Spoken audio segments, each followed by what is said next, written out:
Hi guys, ngayong araw magluluto pala ako ng paksiw na bangus na siguradong mapapahala. Uy ka talaga, bukod kasi sa masarap na swak pa ito sa panlasa. At ipapasilip ko na rin sa inyo kung paano, kaya let's go guys, samahan nyo ako.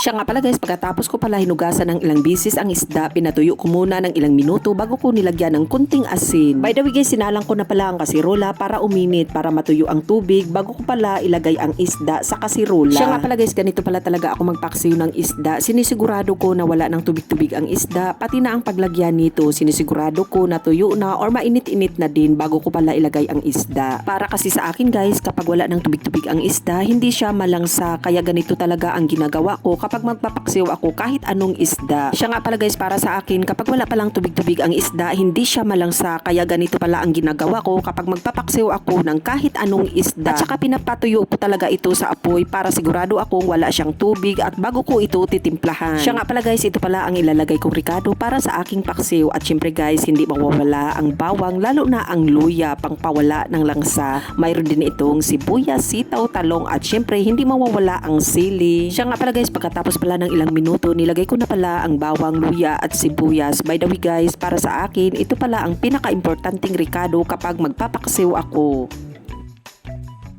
Siya nga pala guys, ito pala ang gagamitin kong suka dahil ito naman ang available dito sa bahay. Kapag maglalagay pala ako ng suka guys sa isda, kailangan pala nakalibel doon sa gaano kadami ang isda. By the way guys, pagdating pala sa paksiw, hindi talaga ako naglalagay ng tubig dahil doon talaga ako nalalangsahan at nilagyan ko na rin ng kunting asin para medyo naman maalat-alat ang ating paksiw.